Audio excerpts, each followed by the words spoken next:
existe déjà depuis pas mal d'années. L'une qui s'appelle ASBL Compagnon, centrée sur le monde des adultes, des personnes en situation de handicap, que ce soit un service d'accompagnement qui, lui, s'intéresse à la sphère des loisirs, mais aussi occupationnel, au travail des personnes en situation de handicap. L'autre, À toi, mon toit, est en fait une association de promotion du logement.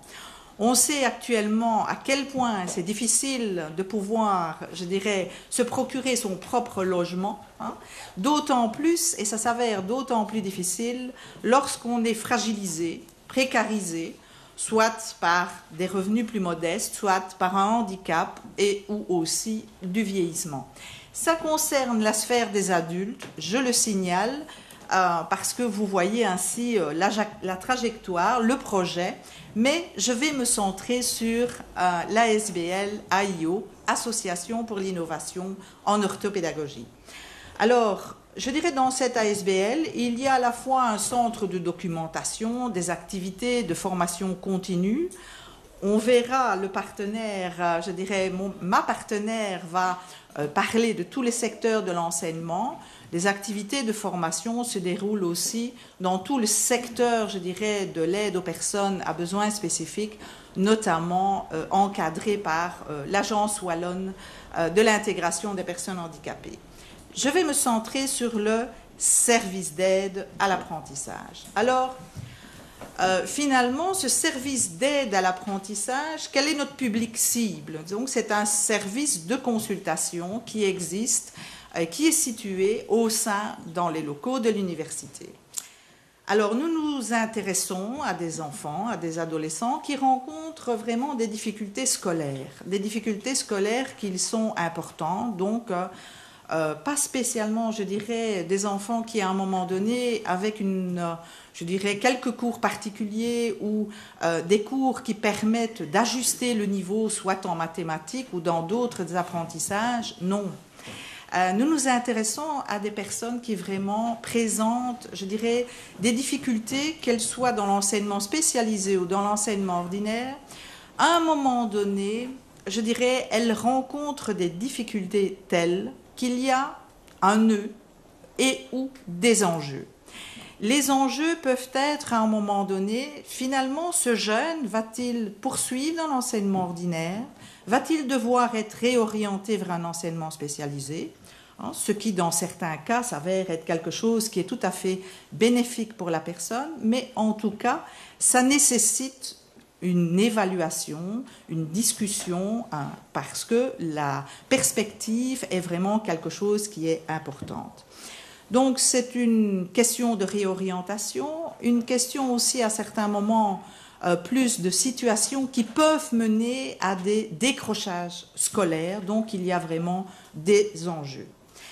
Alors nos objectifs, eh bien sûr, c'est de connaître et le mieux possible quelle est la difficulté, quel est le profil de la difficulté, les difficultés rencontrées par ce jeune, mais surtout d'évaluer ses compétences. Donc de réaliser un profil qui permette de mettre tous les atouts de ce jeune en évidence, d'essayer de voir quel est son potentiel d'apprentissage, c'est-à-dire qu'est-il prêt à apprendre, quelles sont les aides qui peuvent lui être les plus bénéfiques, et à partir de là, d'élaborer vraiment un projet individuel qui est centré sur l'apprentissage et qui répond au mieux au projet de cette personne. Alors ce projet, il est établi, je dirais, en partenariat, et à partir de là, on va soit mener au sein de ce service de consultation des activités qui sont spécifiques de remédiation et ou envisager avec le jeune dans son milieu habituel, c'est-à-dire le milieu scolaire, comment faire en sorte qu'il puisse progresser au mieux. Alors, c'est un service de consultation, donc au point de départ, ces jeunes nous sont référés le plus souvent par des professionnels de la santé, neurologues, neuropédiatres, neuropsychiatres, d'autres psychologues. Il y a aussi, je dirais, des parents qui, je dirais, prennent l'initiative de venir nous consulter. Alors, ce processus d'évaluation, ben, il va consister au point de départ, l'anamnèse de la personne, c'est-à-dire voir au-delà du problème qui est posé, c'est-à-dire mieux connaître l'individu, son histoire, ses intérêts, qui il est. À cette enquête, à cette évaluation approfondie, va s'ajouter des visites en famille ou en milieu d'accueil qui vont nous permettre, je dirais, de mieux connaître l'environnement de la personne et aussi de voir quels sont les obstacles à l'évolution possibles qui peuvent être rencontrés, mais aussi les facilitateurs et les ressources qui existent dans le milieu. Les évaluations ont lieu dans les locaux, donc il y a des locaux d'évaluation avec miroir sans-teint qui permettent à ce moment-là aux parents de participer, je dirais quand même de manière active à l'évaluation, d'être mis au courant, d'être informés et d'être en fait partenaires de cette évaluation qui débouche naturellement sur un rapport oral et écrit. Alors, je passe la parole à ma partenaire.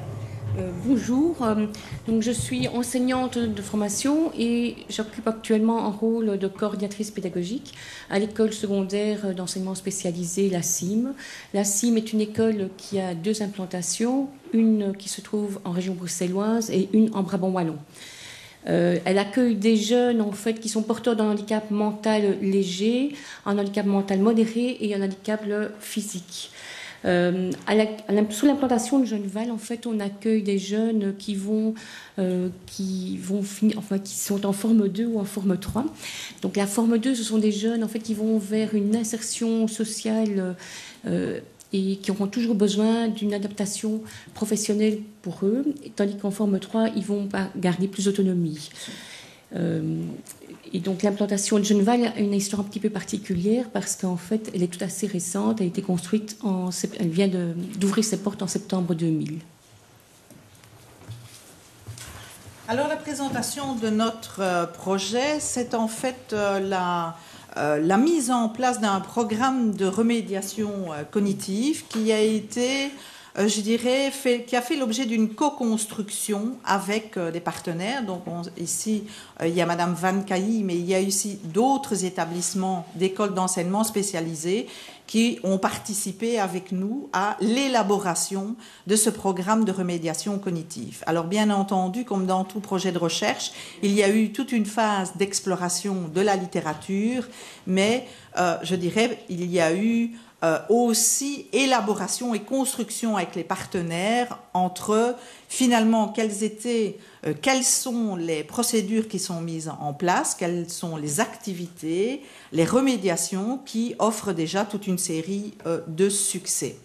Alors, l'objectif, c'est de vraiment viser des compétences d'autorégulation, c'est-à-dire de permettre à ces personnes qui sont, je dirais, marginalisées, défavorisées, de finalement apprendre à mieux utiliser leurs ressources et à en mettre en place des ressources qui sont à la fois cognitives, mais on va également jouer sur toute la sphère, je dirais, affective et de la communication. Donc, on est parti donc dans le rôle de l'école. Le rôle de l'école a été défini par le décret mission qui date de 1997 pour l'enseignement général et qui en fait fixe des objectifs. Et un de ces objectifs, en fait, c'est de mettre l'élève dans des situations qui l'incitent à mobiliser dans une même démarche des compétences transversales et disciplinaires, y compris les savoirs et les savoir-faire y afférents. Et le mot compétences transversales. Le mot compétence transversale est vraiment un mot-clé de ce décret mission parce que ce sont vraiment des attitudes en fait et des démarches mentales et méthodologiques qui sont communes aux différentes disciplines et qui permettent d'acquérir en fait durant cette scolarité des savoirs et des savoir-être et aussi ils vont maîtriser une autonomie croissante dans leurs apprentissages. Donc, en fait, ce qu'on souhaitait, c'était vraiment de mettre en place un programme de remédiation qui vise à la fois ce qui est demandé, je dirais, dans le cadre des décrets missions. Et pour ça, On a réalisé 4 modules de travail qui représentent en fait les étapes essentielles, je dirais, et assez habituelles d'organisation d'une tâche, mais qui mettent en place, qui sollicitent toute une série de stratégies d'autorégulation et d'approches métacognitives. Alors, pourquoi ce projet? D'une part, comme je vous l'ai dit, je dirais il y avait une expérience de consultation pédagogique au sein du service d'aide à l'apprentissage.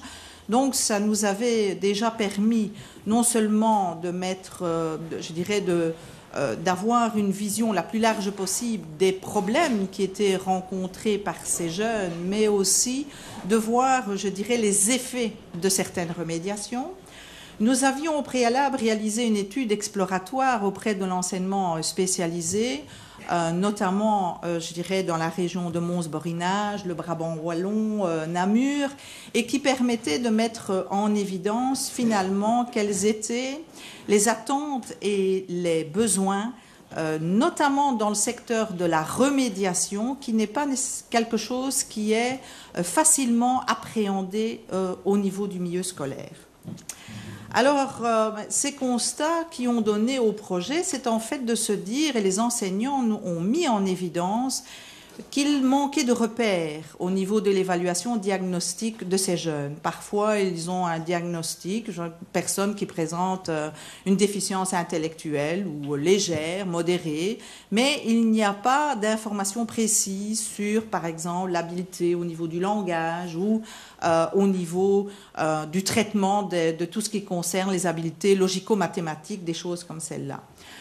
Finalement, eux-mêmes, je dirais, ont exprimé, se sont rendus compte que dans chacun des établissements, il y avait sans doute, et il y a des forces, des bonnes pratiques pour, par exemple, la résolution de problèmes, le transfert de connaissances, mais qu'elles étaient souvent isolées et qu'on n'avait pas nécessairement quelque chose, je dirais, de cohérent, de coordonné dans un établissement, mais que par contre, l'adjonction, mais aussi la réorganisation de toute une série d'activités qui étaient réalisées dans l'ensemble, je dirais, des établissements, offrait quelque chose d'intéressant.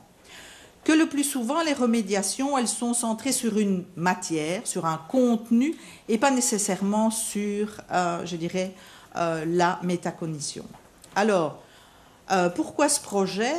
Au départ, l'équipe de recherche, elle a introduit une demande auprès d'une fondation privée, et chercheurs en sciences humaines cherchent sujet, puisque dans cette phase-là, il nous fallait, je dirais, travailler avec des partenaires. Les partenaires qui ont été, je dirais, facilement trouvés, puisque dans une étude préalable, on avait eu l'occasion de les rencontrer et de voir avec eux quels étaient leurs besoins, ce qu'ils souhaitaient, et ils ont estimé qu'on allait ensemble essayer d'apporter une réponse la plus novatrice possible à leurs besoins, à des besoins qui étaient mis en évidence. Donc l'école La Cime de Genneval est une école qui est assez récente et qui a été créée à l'initiative en fait de parents. Ils cherchaient une implantation qui se trouvait à proximité en fait de leur habitation et pour permettre en fait de ne pas faire des longs trajets.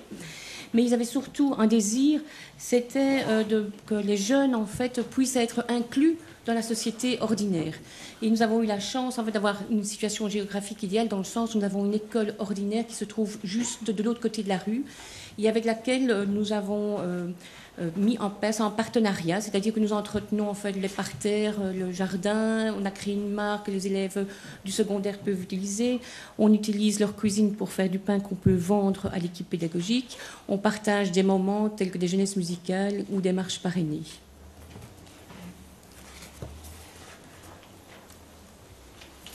Donc, en fait, ce qu'on s'est aperçu aussi, c'est que quand ces jeunes côtoyaient des jeunes ordinaires, eh bien, il y avait en fait un désir de pouvoir les côtoyer, enfin de pouvoir entrer en relation avec eux, mais qu'ils étaient assez démunis à ce niveau-là, qu'ils manquaient terriblement de confiance en eux et qu'ils manquaient d'autonomie et ils n'avaient pas vraiment de capacité de pouvoir s'auto-évaluer. Parfois, ils mettaient la barre beaucoup trop haut et puis ils se ramassaient évidemment des gifles en pleine figure et donc c'était quelque chose qui était difficile.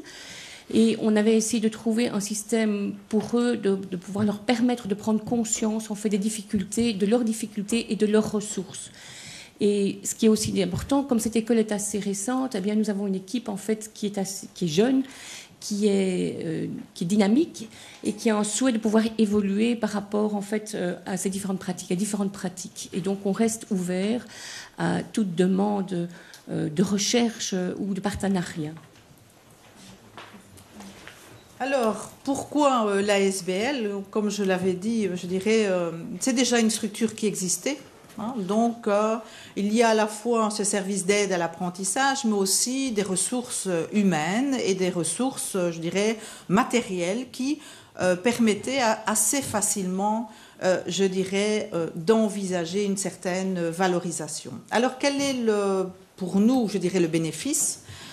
Tout d'abord, une articulation entre la recherche, mais aussi la pratique clinique, que ce soit au sein d'un service universitaire ou dans les milieux scolaires. Et aussi une co-construction de nouveaux savoirs, de méthodologies avec des partenaires. Des difficultés, je dirais qu'elles tiennent vraiment aux ressources. Les budgets de recherche sont ponctuels. Je vous ai parlé de fondations privées, donc c'est chaque fois à renégocier. Et puis aussi, les produits de recherche en sciences humaines sont en fait des guides méthodologiques, en tout cas dans notre cas. Et c'est un peu difficile, ou en tout cas on ne voit pas facilement comment on peut, je dirais, ouvrir à une diffusion beaucoup plus large que uniquement en interne. Alors les bénéfices que nous avons tirés en fait de ce partenariat, mais ça nous a permis en fait de mieux connaître les ressources et les difficultés du jeune, et de ce fait-là, c'est un soutien dans la réalisation du plan individuel d'apprentissage que nous appelons le PIA. C'est aussi un soutien méthodologique pour les enseignants, donc on ne donne pas que des apprentissages, mais on donne une méthode, on arrive à faire passer une matière différemment, et c'est aussi utilisé par toute une série, enfin pas uniquement par les professeurs, mais ça peut être utilisé aussi par les logopèdes, par les kinés, par les éducateurs. Ce qui nous a aussi aidé, c'était en fait qu'on s'est aperçu qu'on avait un regard professionnel extérieur qui permettait en fait de se faire entendre la part des parents. Quand on disait quelque chose aux parents, ils n'entendaient pas nécessairement ce que le professeur voulait bien dire, mais le fait d'avoir un apport extérieur, ça leur permettait d'entendre. Et donc, ça a permis d'avoir un partenariat beaucoup plus étroit avec les parents. Les difficultés sont plus d'ordre matériel parce qu'en fait, il nous fallait une disponibilité au point de vue des jeunes, de l'équipe pédagogique, des jeunes parce que en fait, il fallait voir un petit peu dans leur horaire, leur présence en classe. De l'équipe pédagogique aussi, de la disponibilité parce que parfois on enlevait un jeune d'une classe et puis on assistait aussi au module, donc à chaque conclusion de module qui a été mis en place. Ça nous a demandé une organisation temporelle et matérielle. C'était des difficultés que nous avons rencontrées et qui ont été rencontrées dans les autres écoles aussi. Et alors, au niveau des critères de l'échantillonnage, il a été assez restrictif, c'est-à-dire qu'il était ouvert à des jeunes porteurs d'un handicap mental modéré, mais ils devaient être âgés entre 10 et 15 ans. Or, dans l'enseignement secondaire, on commence déjà à 13 ans, donc ça nous limitait les jeunes. Et en plus de ça, ils devaient avoir accès à la parole. Or, plusieurs jeunes, en fait, en forme 2, n'ont pas nécessairement accès à la parole et travaillent avec des pictogrammes. Donc ça, c'était une des difficultés que nous avons rencontrées.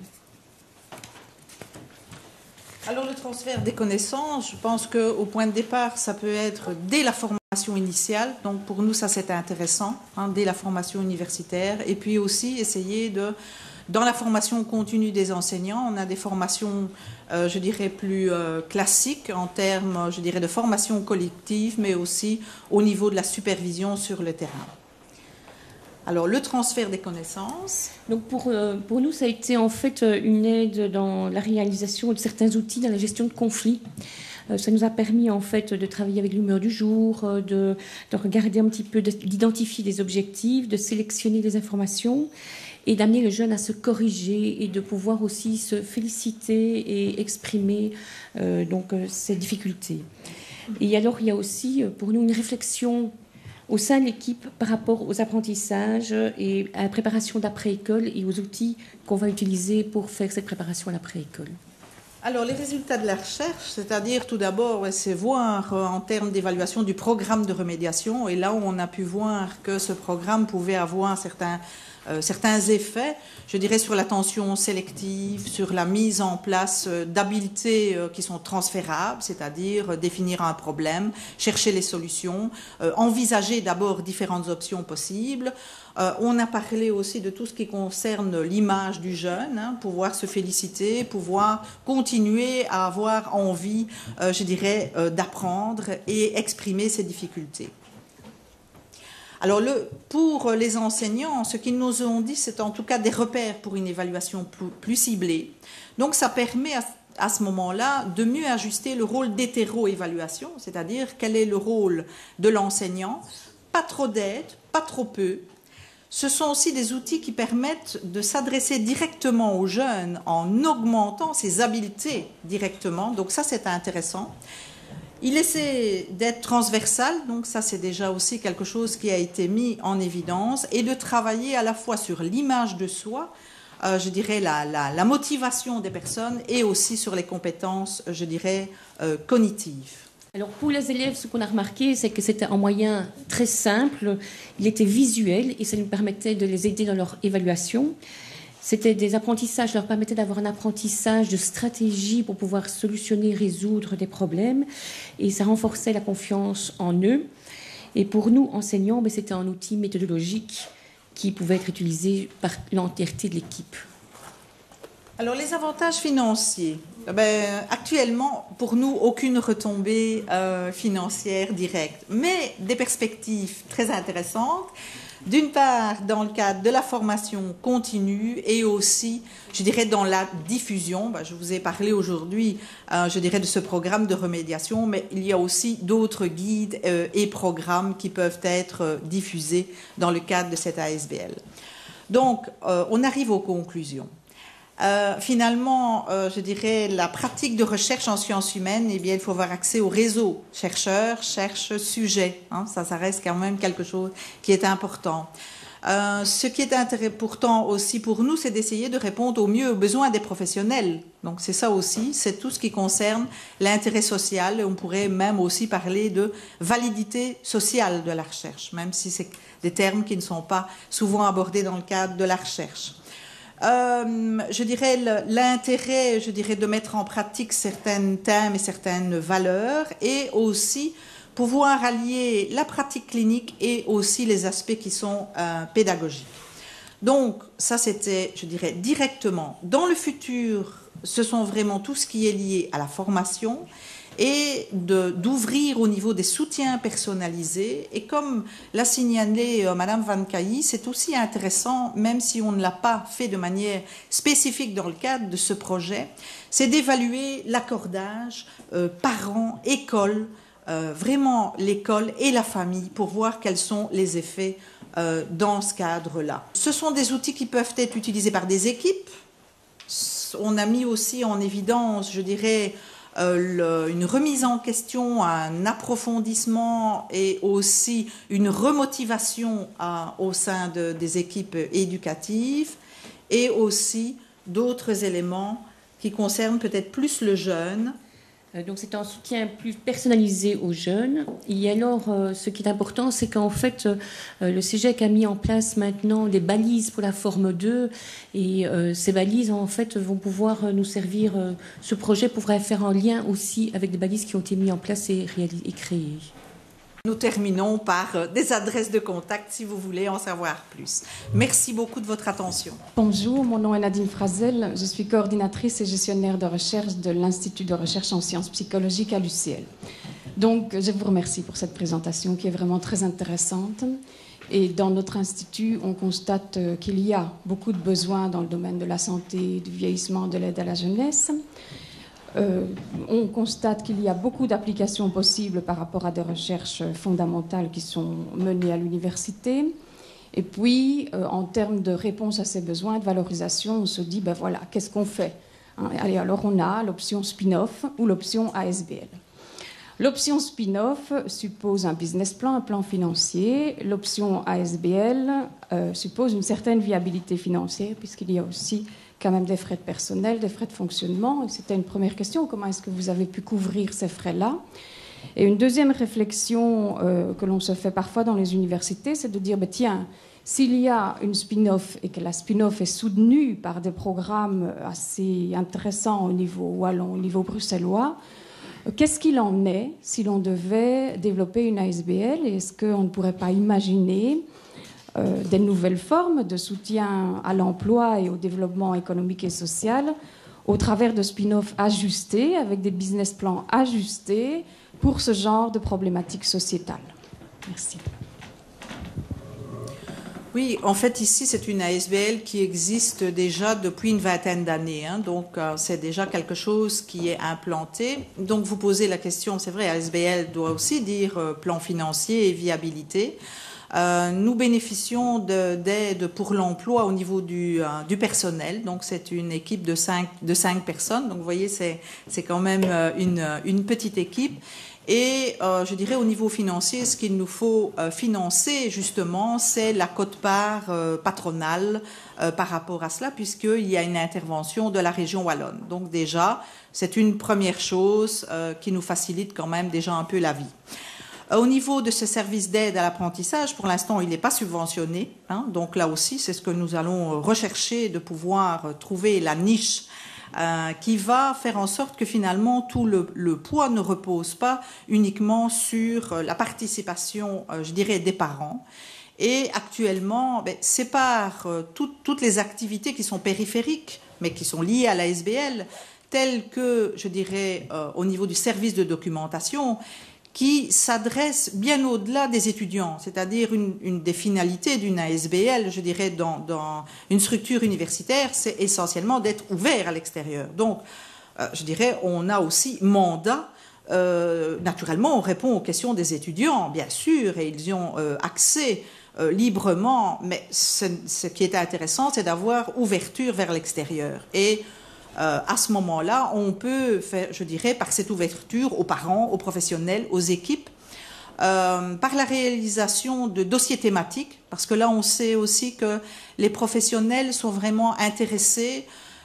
Ils n'ont pas le temps, ni la pratique, ni l'intérêt à aller refaire eux-mêmes une revue de littérature sur un tel point, mais par contre, ce qui les intéresse, c'est d'avoir quelque chose qui soit vraiment déjà coordonnées, qui permettent de mettre en évidence les implications importantes de la recherche, donc qui demandent tout un travail de vulgarisation scientifique pris dans le sens noble du terme, c'est-à-dire d'accessibilité de l'information. Et là, c'est la diffusion de toute une série de dossiers qui sont là.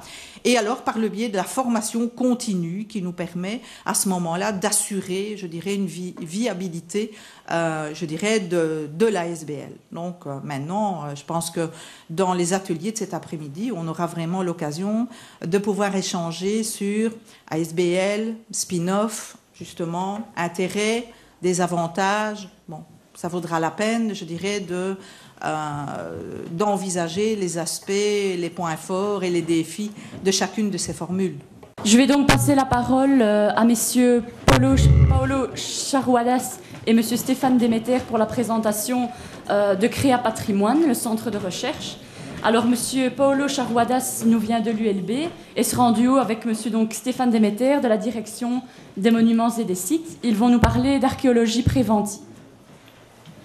Je vais donc poursuivre le canevas du PowerPoint qui a été envoyé par les organisateurs. On va d'abord présenter les deux structures qui forment ce partenariat.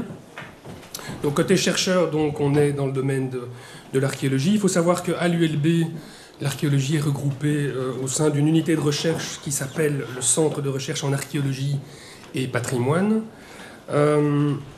C'est une unité de recherche, tout ce qu'il y a de plus classique dans le paysage universitaire, donc qui regroupe ici une centaine d'enseignants-chercheurs qui organisent les stages de fouilles, qui organisent tout ce qui peut se faire autour de l'archéologie, non pas seulement en termes d'activité archéologique même, mais en termes d'enseignement, de diffusion, etc.